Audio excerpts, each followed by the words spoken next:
इतिहास अभ्यासक इंद्रजित सावंत यांना प्रशांत कोरहटकर नावाच्या व्यक्तीचा एक फोन आला आणि या व्यक्तीनं फोनवर त्यांना अश्लील शिवीगाळ तर केलीच, मात्र जीवे मारण्याची धमकी देखील दिलेली आहे।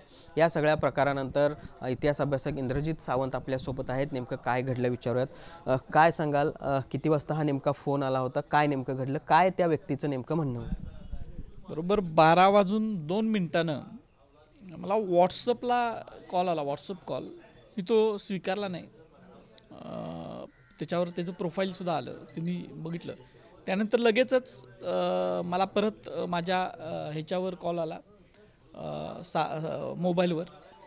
आणि पहिल्यांदा जे मला वक्तव्य त्याचं व्यवस्थित वाटलं नाही म्हणून मी ते रेकॉर्डला टाकला, कारण माझा कॉल कधी रेकॉर्डला नसतो, कुणाचाच मी कॉल रेकॉर्ड करत नाही, मुद्दामून ते रेकॉर्डला टाकला। आणि मग तो अदवा बोलत होता। मी पहिल्यांदा संवाद साधायचा प्रयत्न केला, पण ते काय ते शक्य झालं नाही। अत्यंत अश्लील शिव्या वगैरे द्यायला सुरुवात केल्यामुळे मी ते व्हॉट्सअपला सेव्ह केला फोन आणि कट केला मी पहिला झाल्यानंतर। परत दुसऱ्या वेळासुद्धा परत तशाच पद्धतीनं कट केल्यानंतरसुद्धा फोन आला, तोदा मी रेकॉर्ड केला। त्यानंतर मी परत कट केला। तिसऱ्या वेळेलासुद्धा कॉल आलेला होता, पण मी तो स्वीकारला नाही, मी कट केला। कारण आणि ज्या पद्धतीनं नंतर मी ते रेकॉर्डिंग ऐकलं परत पुन्हा एकदा, तर मला असं वाटलं की अत्यंत चुकीच्या पद्धतीनं शिवाजी महाराजांच्याबद्दल तो बोललेला आहे आणि त्यामुळे ते समाजासमोर गेलं पाहिजे। आणि एक उन्माद कसा माजलेला आहे तो तर समाजासमोर गेला पाहिजे। आणि म्हणून मी समाज माध्यमामध्ये माझ्या एका मित्राला ते रेकॉर्डिंग्स पाठवले, कारण मला स्वतःला ते रेकॉर्डिंग कसं समाज माध्यमात टाकायचं माहीत नव्हतं आणि म्हणून ते दोन्ही एकत्र करून ते टाकलेलं आहे। खरं तर आपण बघतोय या सगळ्या संभाषणामध्ये मराठा समाज असेल, छत्रपती शिवाजी महाराज असतील, छत्रपती संभाजी महाराज असतील, यांच्याबद्दल देखील आक्षेपार्ह विधानं दिसत आहेत। कसं बघता एकूणच या सगळ्या वक्तव्यांकडे आणि काय ही केली गेली असेल? ती एक सनातन ती चाल आहे, कारण संभाजी महाराजांना कुणी बदनाम केलं?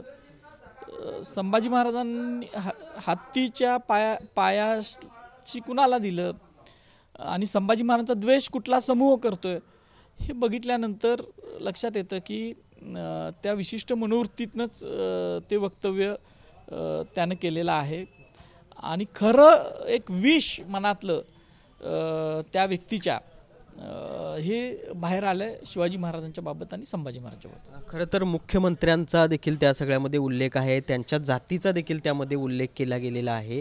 मग कसं मग आता यापुढे मला असं वाटतं की महाराष्ट्र राज्यावर जे मुख्यमंत्री झाले, मुख्यमंत्री हे सगळ्यांचे असतात, ते घटनेनुसार निर्माण झालेले पद आहे। आणि महाराष्ट्राच्या राज्याच्या मुख्यमंत्री पदावर बसलेल्या कुठल्याही व्यक्तीनं कधीच कुठलाच जातीवाद केलेला नाही। आणि त्यामुळं आत्ताचे मुख्यमंत्रीसुद्धा तशा पद्धतीनं वागणार नाहीत आणि त्यांच्या नावाचा वापर, त्यांच्या जातीच्या नावाचा वापर करून गैरफायदा घेऊन शिवाजी महाराजांची बदनामी करणाऱ्यावर कारवाई करतील। खरं तर तुम्ही ज्या लेखकांचा उल्लेख करता किंवा ज्या इतिहासकारांचा अभ्यास चे दाखले देतात त्यावर त्यांचा आक्षेप दिसतोय, त्यावर देखील ते बोलले आहेत त्यामध्ये, आणि विशेषतः जेम्स लेनचा उल्लेख त्या सगळ्यामध्ये दिसतोय। त्यांचं म्हणणं होतं की जेम्स लेननं जो घाणेरडा मजकूर जो सांगितलेला, इतिहास सांगितलेला, तो तुम्ही सांगा, असं वारंवार त्याचं म्हणणं होतं। माझं म्हणणं असं आहे की ती अत्यंत घाणेरडी गोष्ट आहे आणि ती बाजार गप्पा होती। ती त्यावेळेला उघडपणे आपण सांगू शकत होतो, कारण त्यावेळेला सांगणं गरजेचं होतं 2004ला 3-4ला, कारण काय त्यानं घाण केलेली आहे। पण त्याच्यानंतर आता एक पिढी गेलेली आहे, 2 तप झालेले आहेत आणि त्या परत पुन्हा ती घाण समाजासमोर आणावी असं मला वाटत नाही। आणि त्या विशिष्ट विचारधारेच्या लोकांच्या मनामध्ये ती घाण आहे, त्या व्यक्तीच्या मनामध्ये तर ती आहे। पण माझ्यासारखा इतिहासाचा एक लहानसा अभ्यासक शिवाजी महाराजांचं शौर्य, संभाजी महाराजांचं शौर्य, पराक्रमाचा इतिहास, कर्तृत्वाचा इतिहास समाजासमोर जावा याच्यासाठी प्रयत्न करतोय, असल्या घाण चिखलफेक करण्यासाठी नाही। ज्या प्रशांत कोरहटकर नावानं हा फोन आला, त्यांचं असं म्हणणं आहे की माझा आवाज मॉर्फ करून किंवा माझा नंबर वापरून हा सगळा कॉल केला गेलेला आहे। तुम्ही माझ्याशी चर्चा करायला हवी होती, शहानिशा करून कुठेतरी ही पोस्ट टाकायला हवी होती। बघा, मला आलं हे आता हे डिव्हाइस आहे, याच्यावर आला, ह्याचं सगळं CDR असतं, कुणाचा कुठल्या ह्याच्यावरनं आला काय आला त्याचा तपास करतील. मला फोन आला, वास्तव आहे रात्री 12 वाजता, तर माझ्याकडे अशी, मी सामान्य माणूस आहे, माझ्याकडे अशी यंत्रणा नाही की मी मॉर्फ करेन आणि काय करेन. जर त्याचं म्हणणं असेल नाही तर मग परशुरामानं फोन केला असेल, कारण परशुरामाच्या परशुरामाचा असलं काय काय उल्लेख आहे त्याच्यामध्ये.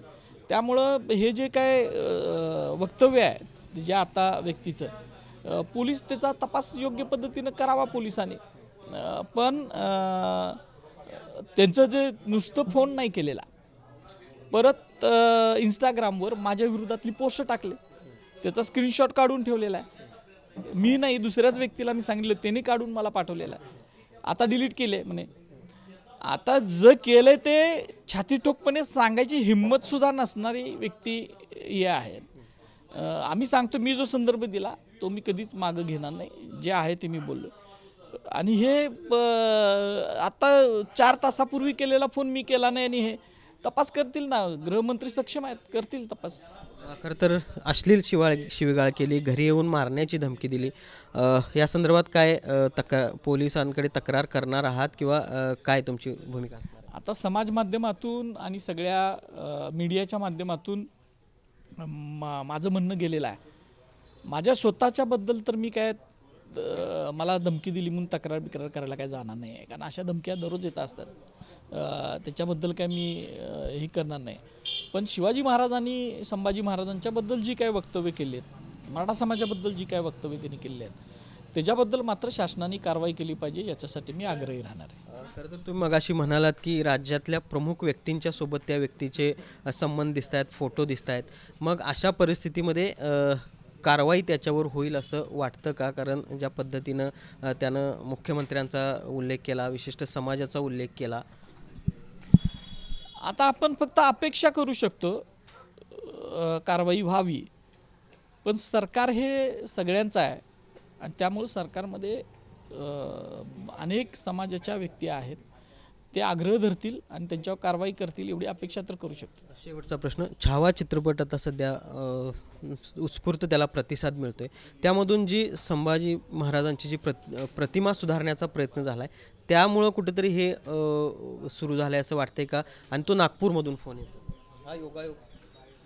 आता अमृतकाळच आहे, नागपूरमधून फोन आला, हे अमृतकाळाचं लक्षण आहे.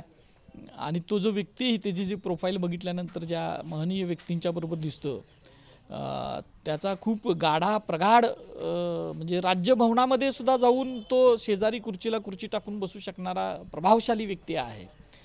त्यामुळे ते अमृतकाळाचाच हा प्रभाव आहे असं मला वाटतं. या धमकीच्या फोननंतर इंद्रजित सावंत 2 पाऊल मागे जाणार आहेत का इतिहास सांगण्यासंदर्भात? मी 10 पावले पुढं जाणारा व्यक्ती आहे, 2 पावलं मागं जायचा विषयच येत नाही. जे आहे ते 10 पावलं पुढं जाऊन सांगणार. अनेक इतिहासामधल्या लपवून ठेवलेल्या गोष्टी या बाहेर काढणार आहे. पाहिलं आपण, हे होते इतिहास अभ्यासक इंद्रजित सावंत, ज्यांना प्रशांत कोल्हटकर या नावानं फोन आला, धमकी त्यांना देण्यात आलेली होती. मात्र अशा जरी धमकी देण्यात आली असली तरी अशा पद्धतीच्या धमक्या अनेक वेळा देण्यात येतात. मात्र यावेळी छत्रपती शिवाजी महाराज, संभाजी महाराज आणि मराठा समाजाबद्दल देखील आक्षेपार्ह वक्तव्य केले, आणि त्यामुळं या सगळ्यावर कारवाईची मागणी देखील या निमित्तानं इंद्रजित सावंत यांनी केली आहे. जर्नलिस्ट सुनील काटकरसह भूषण पाटील, TV9 मराठी, कोल्हापूर.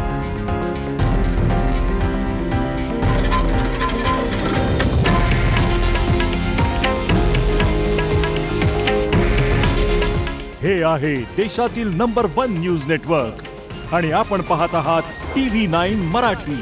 काळजी तुमची, हित महाराष्ट्राचं.